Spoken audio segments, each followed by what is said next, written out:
L'UNIM, l'Union nationale pour les intérêts de la médecine. Association indépendante, l'UNIM défend les intérêts des professionnels de la santé depuis plus de 40 ans et leur propose les meilleures conditions d'assurance professionnelle et privée à des tarifs privilégiés négociés avec son partenaire Allianz. Sa particularité, son conseil d'administration composé exclusivement de professionnels de la santé. Adhérer à l'UNIM, c'est bénéficier d'une offre conçue par des professionnels de la santé, pour des professionnels de la santé, avec des garanties spécifiques et exclusivement adaptées à leurs besoins. Prévoyance, complémentaire santé, assurance de prêt ou encore protection de l'exercice en groupe. Les adhérents de l'UNIM bénéficient également d'un bouquet de services innovants, parmi lesquels une garantie d'assistance et de services très complète, ainsi qu'une protection juridique vie privée, vie professionnelle.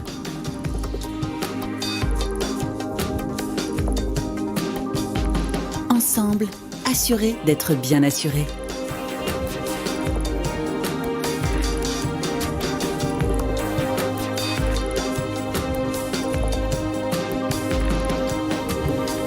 Bonsoir à tous, nous sommes ravis de vous retrouver pour ce nouveau numéro des Mardis de la Santé UNIM, organisé par Medscore, l'Observatoire des tendances santé-sport, toujours avec le soutien de nos partenaires l'UNIM, l'Union nationale pour les intérêts de la médecine. Alors, nous allons parler sur le plateau de Medscore ce soir des kinés du sport, en nous demandant d'ailleurs si mon kiné est-il bien un kiné du sport. Alors que la demande est réelle parmi les sportifs amateurs, parfois proches du niveau professionnel sans en avoir le statut, il n'y a aucun moyen pour identifier les kinés du sport, et pour cause, la formation est commune à tous les kinés et il n'existe pas de statut officiel de kiné du sport. Autrement dit, c'est son activité, sa pratique, qui fait d'un kiné un kiné du sport reconnu par ses pairs et le milieu professionnel. Alors une situation qui peut s'avérer embêtante autant pour le patient potentiel que pour le kiné du sport lui-même, qui ne peut compter finalement que sur sa réputation, le bouche à oreille. Et donc pour en discuter autour du plateau, à mes côtés, Laura Jacuzin, bonjour. Bonjour. Donc vous êtes kinésithérapeute du sport pour l'équipe 1 du CSBJ, donc le rugby Bourgoin-Jallieu en Auvergne-Rhône-Alpes, depuis presque 4 ans. Et parallèlement, vous êtes kiné libéral au sein du centre kiné Isosport. C'est ça. J'ai tout juste? Eh bien, merci d'être avec nous ce soir. À ma droite, Yann Bourrel, vous êtes kinésithérapeute et ostéo, alors surtout ostéo d'ailleurs, du sport à Aix-en-Provence. Exact. Alors, vous avez une expérience de 10 ans avec des clubs sportifs de haut niveau en hand, de France, waterpolo, volleyball, volleyball, c'est mieux. Oui. Voilà, donc on y reviendra par la suite. Et vous êtes également un ancien sportif de haut niveau pour l'OL et pour le Milan AC. Et vous avez actuellement aussi un large exercice en cabinet. On y reviendra et vous êtes 100% dans l'ostéopathie. Maintenant, oui. Et avec nous en visio, Pierre-Yves Froideval. Donc, vous êtes également masseur kinésithérapeute du sport au centre médical de Clairefontaine, donc qui a été créé par l'Institut national du foot, si j'ai bien compris. Vous êtes membre du SFMKS de Paris à Rambouillet en France et vous avez une triple casquette, exercice libéral à Rambouillet, donc je crois le matin, en traumato du sport, en fédération au centre de Clairefontaine et également kiné en sélection nationale pour l'équipe de France de foot. Vous préciserez, on y reviendra. Et donc, au programme de ce soir, nous traiterons notre sujet en 3 parties. Kiné du sport, existe-t-il un statut officiel? On y répondra avec vous 3. Quelle est la valeur ajoutée du kiné du sport versus kiné classique? Ça sera notre partie savoir-faire. Et comment identifier un kiné du sport, alors en tant que patient, et comment se faire identifier comme kiné du sport en tant que praticien? Donc on sera sur le volet faire savoir. Mais avant d'entrer dans le vif de notre sujet de ce soir, nous accueillons sur le plateau Aude Penel, qui représente notre partenaire l'UNIM. Bonsoir Aude. Est-ce que vous pouvez nous rappeler ce qu'est l'UNIM et son rôle dans l'accompagnement des professionnels de santé, en particulier des kinés? Oui, Nathalie, alors l'UNIM, c'est l'Union nationale pour les intérêts de la médecine. C'est une association confraternelle à but non lucratif qui s'est créée il y a une quarantaine d'années et qui a négocié en fait des contrats spécifiques dédiés aux professionnels de santé, que ce soit en prévoyance, en complémentaire santé, en assurance emprunteur, mais également pour couvrir l'exercice en groupe. Et donc, sa particularité de cette association, c'est que son conseil d'administration est composé uniquement de professionnels de la santé. Voilà, donc, et on s'est appuyé sur un assureur assez connu qui s'appelle Allianz, première marque mondiale d'assurance, pour justement pouvoir proposer des contrats avec une signature solide pour nos adhérents. Merci beaucoup. Est-ce que nous pouvons prendre un cas pratique, s'il vous plaît? Qu'est-ce que c'est qu'une assurance, hein? Souvent, on parle de la prévoyance. En tout cas, souvent, votre comptable vous alerte, justement, tire la sonnette d'alarme sur le fait qu'il est important de prendre une prévoyance complémentaire. En effet, le régime de la Carpinco, qui est celui des masseurs kinésithérapeutes, est largement insuffisant, que ce soit en indemnité journalière, mais également en invalidité ou même dans les cas les plus graves, dans le cas du décès. Et on va venir, nous, avec cette assurance, compléter ces revenus que vont vous donner le régime obligatoire pour maintenir votre niveau de vie, quels que soient les aléas, maladies, accidents, agressions que vous pourriez subir aussi bien dans la vie professionnelle que privée, bien évidemment. Et donc, comme tous les 15 jours, un atelier est proposé par l'UNIM à nos auditeurs. Pouvez-vous nous faire un petit teasing sur... On vous propose un atelier pour vous présenter l'association UNIM, mais surtout tous les avantages qu'a négocié cette association pour les kinésithérapeutes. Donc, n'hésitez pas à nous rejoindre. C'est 10 minutes à la fin de l'émission avec un échange personnalisé, donc avec un correspondant de l'UNIM. Voilà. Notre première partie, kiné du sport. Existe-t-il un statut officiel? C'est la question qui vous est posée dans cette première partie.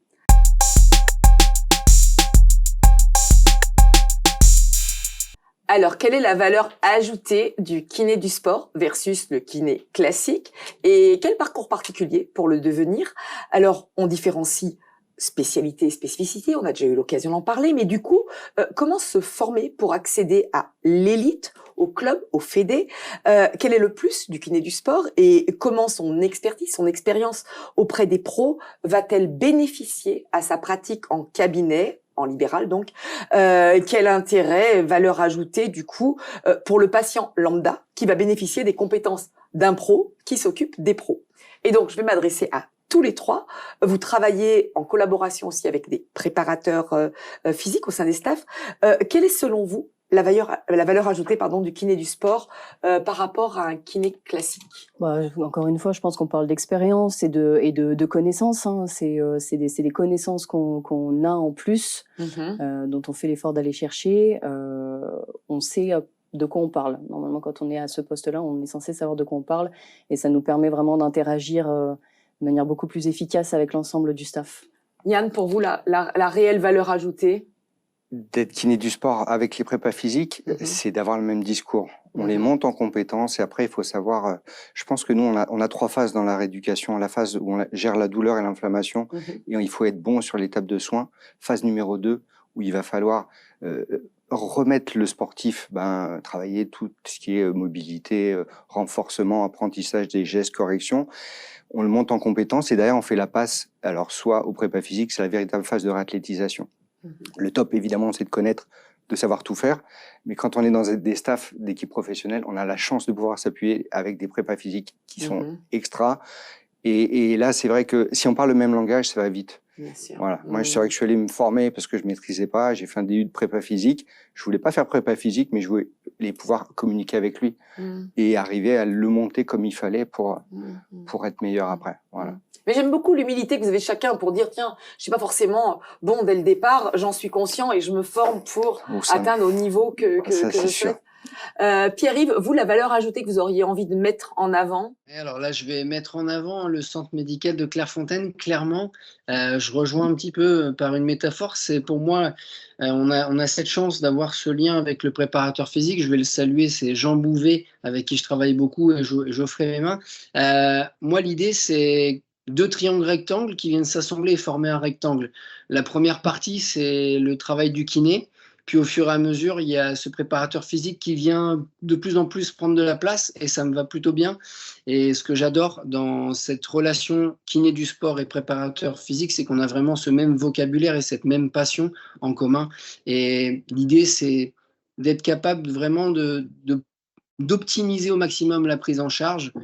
Et c'est là où je pense il y a une vraie différence entre un kiné, je vais dire lambda, mais c'est pas péjoratif, et un kiné du sport qui va vraiment être capable d'utiliser les exercices les plus pertinents et d'avoir le vocabulaire le plus précis pour amener le joueur, que ce soit professionnel ou non, on va dire, à sa rééducation optimale. Alors Yann, on l'a déjà évoqué, vous avez une belle expérience dans le sport de haut niveau dont vous êtes issu et aussi une certaine connaissance des cursus de formation puisque vous intervenez en l'occurrence. Est-ce qu'on peut rappeler les cursus possibles, quel est l'itinéraire, le parcours idéal pour devenir kiné du sport? Alors, il y a plein d'écoles en France qui sont super toutes. Il n'y en a pas une que je vais citer en particulier. Il faut aller voir, il y a différents budgets, différents programmes, différentes longueurs. À vous de voir ce qui colle avec... il y en a qui sont un peu plus orientés au niveau, d'autres un petit peu plus kiné du sport, on va dire... lambda, mais c'est surtout pas péjoratif. Donc, c'est vraiment des écoles privées qui vont vous donner cette spécificité. Laura, selon vous, quels sont les prérequis, les attentes d'une fédé en faisant appel à un kiné du sport et comment se faire identifier? Alors, au-delà de votre expérience, puisqu'on a vu qu'il y avait eu une belle opportunité, vous l'avez saisie et j'allais dire, tant mieux pour vous. Comment les clubs recrutent? Je pense que la première des choses, ça va être surtout sur du bouche à oreille, en fait. Donc, que ça soit au niveau du staff ou du médecin. Moi, pour mon cas, du coup, ça a été le médecin. Plutôt du bouche à oreille, je dirais. Et puis après, bon, il peut avoir aussi des annonces un peu plus ouvertes avec, du coup, des critères qui sont pour eux obligatoires, telle formation, etc. Dans l'ensemble, les prérequis, ça va être quand même d'avoir pas un pied dans le milieu du sport, mais on va dire de savoir à peu près de quoi on parle et d'avoir un minimum d'expérience. C'est pas obligatoire, bien sûr, hein, on peut se former aussi sur le tard. Je pense que pour travailler dans le sport de haut niveau, il faut déjà avoir un langage vestiaire et savoir les codes également, parce que ça s'apprend pas. C'est si on a vécu de l'intérieur, du coup, c'est vraiment plus facile. Parce que du coup, on va savoir se positionner, même dans un staff, pas prendre trop de place ou pas ne pas complètement s'effacer. Donc c'est vraiment une gestion aussi humaine qui va nous permettre de s'imposer. Pierre-Yves, alors quelle qualité donc le kiné du sport doit-il avoir et surtout comment un kiné du sport rejoint généralement une structure? Un peu de chance quand même, beaucoup de travail, beaucoup de patience, je pense aussi, quand même pour objectif à un moment donné dans ma vie de participer, de rentrer à la Fédération française de football. C'est resté dans un coin de ma tête, mais c'était difficile pour y accéder quand même. Alors, il y a un prérequis quand même, c'est de faire le DU de pathologie du football, de la Fédération française de football. C'est un des prérequis. Je pense aussi de faire un stage au sein du centre médical, c'est un prérequis parce qu'on est avec des joueurs professionnels. Et puis, au fur et à mesure, c'est aussi un petit peu de chance, comme on dit, un peu de bagou aussi. Il faut une certaine personnalité. Il faut, comme l'a dit Yann, il faut être un peu là, mais pas trop. Si on est trop présent dans un staff, ça peut pas passer. On a une place et on doit garder cette place-là, garder cette humilité. On fait partie d'un staff. Et on vient aider, on est au service d'eux, on ne doit pas remplacer qui que ce soit. C'est ce qui est difficile, je pense, dans un staff. En règle générale, nous, on a tendance, on est en libéral, on est les seuls et donc on décide de tout. Et ben dans un staff, on n'est pas le seul décideur, surtout pas.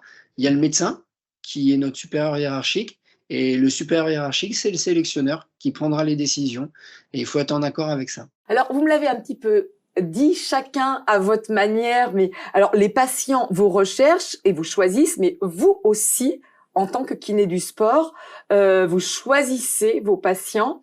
Alors, par exemple, qu'est-ce que vous répondez à un patient non sportif ou tout simplement pas dans votre cible, c'est-à-dire une personne âgée, un jeune enfant, qui souhaite être pris en charge par vous personnellement? Et dans ce cas-là, pourquoi refuser et quelle pédagogie sans vexer? Moi, je suis assez cash. J'ai une zone d'expertise. Je suis très bon là-dedans. Et c'est vrai que plus on s'éloigne, et moins je suis bon. Et je préfère sincèrement dire à quelqu'un qui a une prothèse. J'ai pas touché une prothèse de hanche depuis 20 ans, donc il faut pas venir chez moi. D'accord? Moi, je fais des techniques assez structurelles, assez dures. Je veux du résultat, donc du coup, je mets tout ce qu'il faut pour avoir un résultat immédiat. Et j'appelle les gens quand je vois l'âge, quand ils ont pris rendez-vous, je les appelle et je leur annonce la couleur. Et je dis mon mode d'approche, comment je vais travailler, et tout de suite ils comprennent. Et si c'est pas pour moi, je les oriente vers un collègue qui est compétent. Pratique. Donc j'ai tout un tas de kinés qui vont faire d'autres pathologies et je fais des passes décisives à tout le monde. Il n'y a aucun problème et moi je garde ma zone où je suis bon. Pierre-Yves, vous m'avez tenu un petit peu le même discours, un tout petit peu moins cash, on met plus l'effort, mais ça voulait quand même dire la même chose. Vous m'avez dit, on prend pas n'importe qui en libéral. Déjà, vous faites que de la traumato du sport, avec la volonté de pas faire autre chose. Et donc, finalement, vous avez la chance de sélectionner les patients et les pathologies. Et en fait, la sélection, elle se fait même avant. J'ai un peu de chance parce que j'ai les 3 médecins qui sont au centre médical, Pascal Maillet, Manuel Laurent et Bertrand Tamalé, qui me dirigent des patients qui sont plutôt sportifs et où il y a des pathologies donc liées plutôt sur un membre inférieur en règle générale. Je prends très peu les membres supérieurs parce que je trouve que j'ai pas mon domaine d'expertise là-dedans et qu'il y a des kinés qui sont bien meilleurs que moi là-dedans. Ensuite, si les cas pratiques, on a une personne qui vient personne âgée qui vient pour des douleurs de dos, par exemple des douleurs lombaires. Il y a une condition, c'est si j'ai le temps, parce que ça arrive des fois, j'en ai un petit peu. Je peux prendre, mais je mets tout de suite en avant l'idée de on va bouger. Ne venez pas pour un massage, il va falloir bouger dans tous les sens. Et si on n'est pas OK, à ce moment-là, on arrête au bout d'une heure le bilan, on s'arrête là et il n'y a pas de souci, je comprends, on peut changer, il n'y a aucun problème si ça ne vous convient pas. Mais quand on vient ici, c'est pour bouger et pour faire du sport, pas juste pour du cocooning. Ça va pas marcher. Laura, est-ce que vous pouvez faire autant votre fine bouche, là, que vos deux confrères? Non, mais vous êtes, du coup, plus jeune aussi dans le métier, donc beaucoup plus sérieusement. Faut quand même aussi remplir le cabinet, faut prendre. Est-ce que, du coup, vous êtes autant sélective sur vos patients en libéral? Comment ça se passe? Non, moi je suis beaucoup moins exigeante. Alors c'est vrai que je vais prioriser mes athlètes qui arrivent, donc surtout les athlètes qui font de l'athlétisme, parce que j'ai pas mal de contacts de réseau avec eux. Mais après, au niveau de ma patientèle, elle est plutôt polyvalente. Cela dit, elle est forcément active.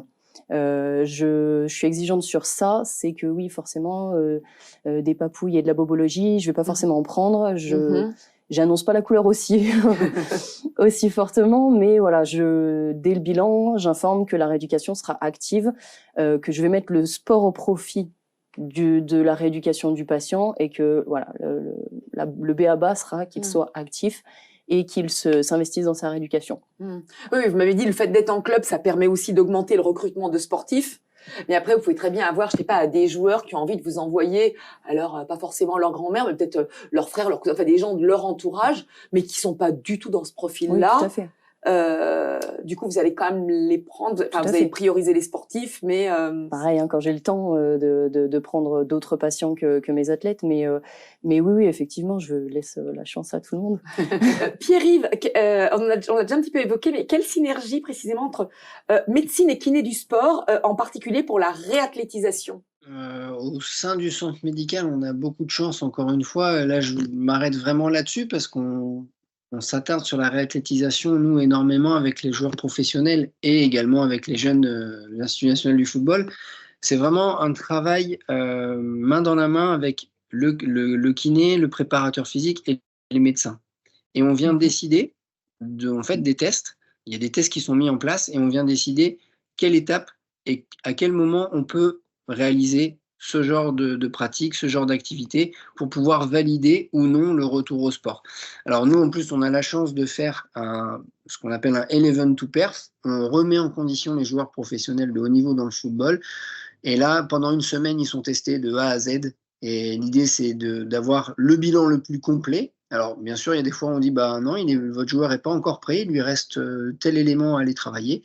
Et ce qui est super intéressant, c'est que ce travail-là, il est fait vraiment en trio avec prépa physique, médecin et kiné. Et le jeudi, on a un staff ensemble. Et ce staff-là, il nous sert vraiment pour aiguiller notre travail. Et ça, c'est vraiment le top du top. Et ce que j'adore, moi, au sein du centre médical, c'est qu'il y a certes une hiérarchie qui existent, mais lorsqu'on est en train de travailler ensemble, c'est juste 3 personnes qui sont passionnées et qui parlent de la même chose et qui sont capables de remettre en question les choses juste au profit du joueur. Et ça, c'est génial. C'est pas tout le temps le cas dans tous les staffs, donc c'est pour ça que je le salue aujourd'hui. Alors, au-delà de l'appellation contrôlée kiné du sport, en quoi le sport est-il véritablement un laboratoire de recherche qui permet de mettre au point des protocoles? Alors d'abord au sein des clubs pro, des fédés, puis que vous pourrez ensuite reprendre dans vos activités libérales respectives. Et j'ai envie de vous entendre un peu tous les trois cette question: comment ces deux activités se nourrissent-elles respectivement? C'est-à-dire quels bénéfices réciproques et de passage en fait du terrain au cabinet, du cabinet au terrain? En partant du terrain vers le cabinet, je dirais beaucoup sur la performance. Voilà, cette recherche de performance, de programmation de séance et de pousser vraiment notre patient jusqu'à une réathlétisation qui soit complète. Et à l'inverse, dans l'autre sens, oui. Donc entre le cabinet jusqu'au terrain, je dirais beaucoup plus cette capacité d'écoute.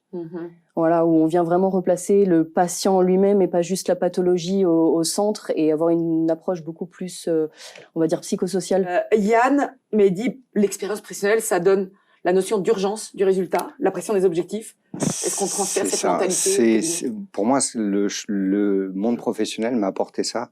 C'est transférer ce mindset, cette mentalité d'avoir du résultat le plus vite possible et de tout donner. De tout donner pour aller le plus vite possible. Et ça, si on l'emmène dans nos cabinets, on va arriver à monter la kinésithérapie du sport à des hauts niveaux, et on va mériter de demander beaucoup d'argent parce qu'on aura ce mindset-là et les gens vont voir qu'on se donne. Ça, je pense, c'est vraiment moi ce qui m'a changé la vie. Et c'est vrai, je le vis, mais quand on est dans les vestiaires, il y a l'urgence, le gars se fait mal, où il faut qu'il soit bon, et c'est à nous d'être bon. Et là, comme je vous disais, on ne vous le pardonne pas. Je pense que Pierre-Yves partage aussi un petit peu ça. Vous m'avez dit que, alors en pro, vous disposez d'un important plateau technique avec du matériel de pointe, et que ça vous permet aussi en libéral de vous équiper avec un bon compromis. L'idée, c'est que j'ai la chance d'avoir le matériel de pointe au centre médical, et l'objectif, c'est de m'y retrouver quand je suis au centre CK2S en libéral. C'est de retrouver un petit peu la même chose, de faire des évaluations avec certes du matériel qui coûte un peu moins cher, mais quand même d'être capable d'analyser, d'évaluer et de retrouver cette rigueur que j'ai au sein du centre médical. Et je rejoins complètement Yann, parce que on peut pas se permettre de réclamer d'être payé plus si on fait pas grand-chose ou toujours pareil. Si on veut être payé plus, il faut montrer qu'on sait bien faire les choses, et même très très bien. Et pour les montrer, il faut tout simplement évaluer, faire des comptes rendus, faire des évaluations et montrer qu'on sait faire les choses. Donc ces éléments-là, je pense que moi, avec le terrain, il y a toujours cette pertinence, et surtout l'optimisation des séances, être capable de choisir le bon exercice au bon moment, de faire les bons exercices au bon moment. Je pense que c'est ce qui m'apporte le plus sur le terrain, parce qu'on doit aller vite, comme dit Yann. Et le côté empathie avec le joueur, ça c'est important. Prendre le temps avec un joueur, c'est aussi important. Je fais toujours attention à avoir cette notion d'expertise et d'optimisation de ma séance au sein du libéral. Même si je prends une demi-heure ou 45 minutes un patient, je dois être capable d'avoir cette même rigueur et cette même exigence que je me donne au sein du centre médical. Eh bien, merci à tous les trois. Alors maintenant qu'on a bien disséqué les qualités requises pour être kiné du sport, et donc la valeur ajoutée tant auprès des sportifs de haut niveau que de tout patient, comment identifie-t-on un kiné du sport quand on est patient, et aussi comment celui-ci œuvre en faveur de cette identification? Je parle du kiné. C'est notre troisième volet. On en parle après le message vidéo de notre partenaire l'UNIM. À tout de suite.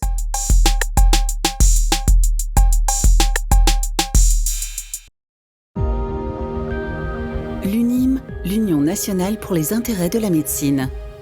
Les adhérents de l'UNIM bénéficient également d'un bouquet de services innovants, parmi lesquels une garantie d'assistance et de services très complète, ainsi qu'une protection juridique vie privée, vie professionnelle. Ensemble, assurés d'être bien assurés.